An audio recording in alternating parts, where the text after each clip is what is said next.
కార్తీక పురాణం 8వ రోజు. వశిష్ఠ ఉవాచ. ఓ జనక నరేంద్ర, కార్తీక మాసములో ఎవరైతే హరిముందర నాట్యమును చేస్తారో వాళ్ళు శ్రీహరి ముందర నివాసులవుతారు. కార్తీక ద్వాదశి నాడు హరికి దీపమాలార్పణ చేసేవాళ్ళు వైకుంఠములో సుఖిస్తారు. కార్తీక మాస శుక్లపక్ష సాయంకాలమందు విష్ణువుని అర్పించేవాళ్ళు స్వర్గనాయకులవుతారు.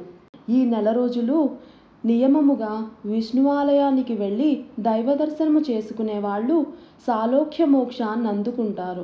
అలా గుడికి వెళ్ళేటప్పుడు వాళ్ళు వేసే ఒక్కొక్క అడుగుకు ఒక్కొక్క అశ్వమేధ యజ్ఞ ఫలాన్ని పొందుతారు. కార్తీక మాసంలో అసలు విష్ణుమూర్తి గుడికి వెళ్ళని వాళ్ళు ఖచ్చితంగా రౌరవ నరకానికో కాలసూత్ర నరకానికో వెళతారు. కార్తీక శుద్ధ ద్వాదశి నాడు ప్రతి సత్కర్మ అక్షయ పుణ్యాన్ని, ప్రతి దుష్కర్మ అక్షయ పాపాన్ని కలిగిస్తుంది. శుక్ల ద్వాదశి నాడు విప్రసహితుడై భక్తియుతుడై గంధ పుష్పాక్షత దీపధూపాజ్యభక్ష నివేదనతో విష్ణువుని పూజించే వారి పుణ్యానికి మితి అనేది లేదు. కార్తీక శుద్ధ ద్వాదశి నాడు శివాలయములో గాని కేశవాలయములో గాని 1,00,000 దీపాలను వెలిగించి సమర్పించే వాళ్ళు విమానారూఢులై దేవతల చేత పొగడబడుతూ విష్ణులోకాన్ని చేరి సుఖిస్తారు. కార్తీకము నెల్లాళ్ళు దీపమును పెట్టలేని వాళ్ళు ద్వాదశి, చతుర్దశి, పూర్ణిమ ఈ 3 రోజులైనా దీపమును పెట్టాలి.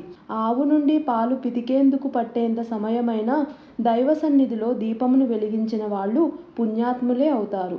ఇతరులు పెట్టిన దీపాన్ని ప్రకాశింపజేసే వాళ్ళ పాపాలు దీపాగ్నిలోనే కాలిపోతాయి. ఇతరులు ఉంచిన దీపము ఆరిపోయినట్లయితే దాన్ని పునః వెలిగించేవాడు ఘనమైన పాపాల నుండి తరించిపోతాడు. ఇందుకు ఉదాహరణగా ఒక కథ చెబుతాను విను. ఎలుక దివ్యపురుషుడగుట. సరస్వతీ నదీ తీరంలో అనాది కాలముగా పూజా పునస్కారాలు లేక శిథిలమైపోయిన విష్ణువాలయము ఒకటి ఉండేది. కార్తీక స్నానార్థమై సరస్వతీ నదికి వచ్చిన ఒక యతి ఆ గుడి చూచి తన తపోధ్యానాలకు గాను ఆ ఏకాంత ప్రదేశం అనువుగా ఉంటుందని భావించి ఆ గుడిని తుడిచాడు, నీళ్లు చల్లాడు. చేరువ గ్రామానికి వెళ్ళి ప్రత్తి, నూనె 12 ప్రమిదలు తెచ్చి దీపాలను వెలిగించి నారాయణార్పణమస్తు అనుకుని తనలో తాను ధ్యానమును చేసుకోసాగాడు.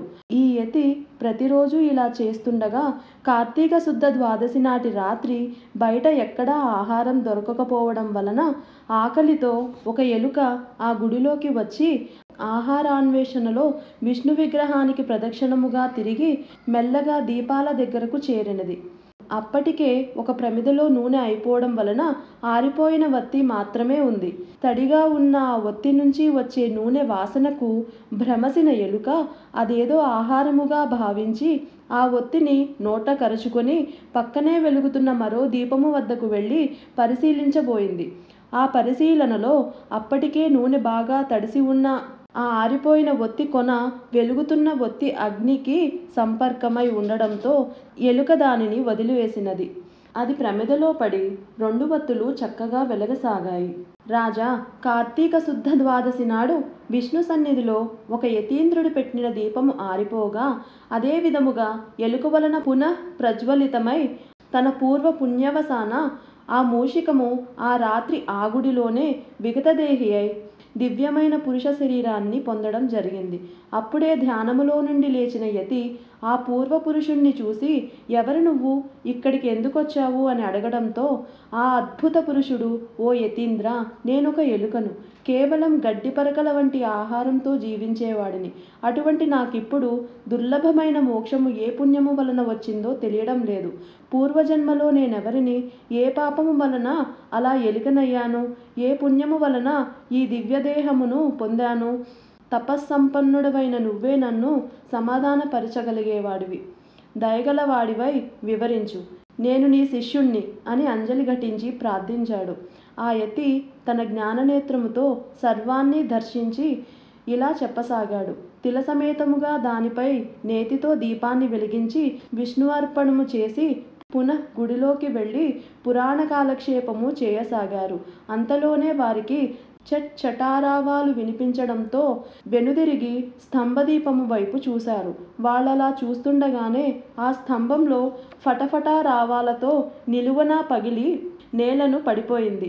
అందులో నుంచి ఒక పురుషాకారుడు వెలువడడంతో విస్మయచకితులైన ఆ ఋషులు, ఎవరు నువ్వు? ఇలా స్థాణువుగా ఎందుకు పడి ఉన్నావు? నీ కథ ఏమిటో చెప్పు అని అడిగారు. అందుకు ఆ పురుషుడు ఇలా చెప్పసాగాడు.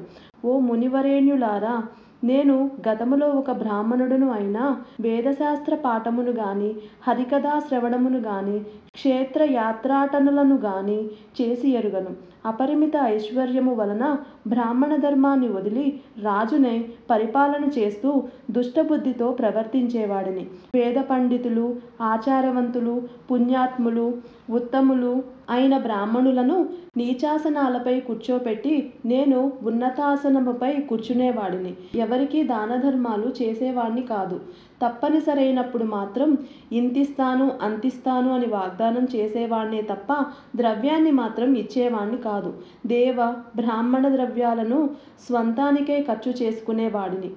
తత్ఫలముగా దేహాంతాన నరకగతుడనై అనంతరం 52,000 మార్లు కుక్కగాను, 10,000 సార్లు కాకిగాను, మరో 10,000 పర్యాయాలు తొండగాను, ఇంకో 10,000 సార్లు విష్ఠాసినైన పురుగుగాను, 1,000,000 జన్మలు చెట్టుగాను, గత 1,000,000 జన్మలుగా ఇలా మొద్దువలెను పరిణమించి కాలమును గడుపుతున్నాను.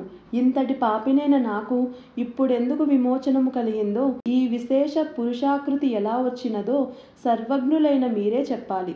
ఆ ఉద్భూత పురుషుని వచనాలను విన్న ఋషులు తమలో మాటగా ఇలా అన్నారు.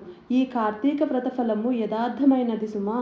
ఇది ప్రత్యక్ష మోక్షదాయకము. మన కళ్ళ ముందరే ఈ కొయ్యకి ముక్తి కలిగినది కదా. అందున కార్తీక పౌర్ణమి నాడు స్తంభదీపమును పెట్టడం సర్వత్రా శుభప్రదం. మనచే పెట్టబడిన దీపము వలన ఈ మొద్దు ముక్తిని పొందింది. మొద్దైనా మ్రాకైనా సరే కార్తీక మాసములో దైవ సన్నిధిలో దీపాన్ని వహించడం వలన దామోదరుని వల్ల మోక్షమును పొందడం తథ్యము. ఇలా చెప్పుకుంటున్న వారి మాటలు విన్న ఉద్భూత పురుషుడు, అయ్యలారా, దేహి ఎవరు? జీవి ఎవరు? జీవుడు దేనిచేత ముక్తుడు, దేనిచేత బద్ధుడు అవుతున్నాడో, దేనిచేత దేహులకు ఇంద్రియాలు కలుగుతున్నాయో వివరింపుడు అని ప్రార్థించడంతో ఆ తాపసులలో ఉన్న అంగరీసుడనే ముని అతనికి జ్ఞానబోధ చేయసాగాడు. 8వ రోజు పారాయణ సమాప్తం.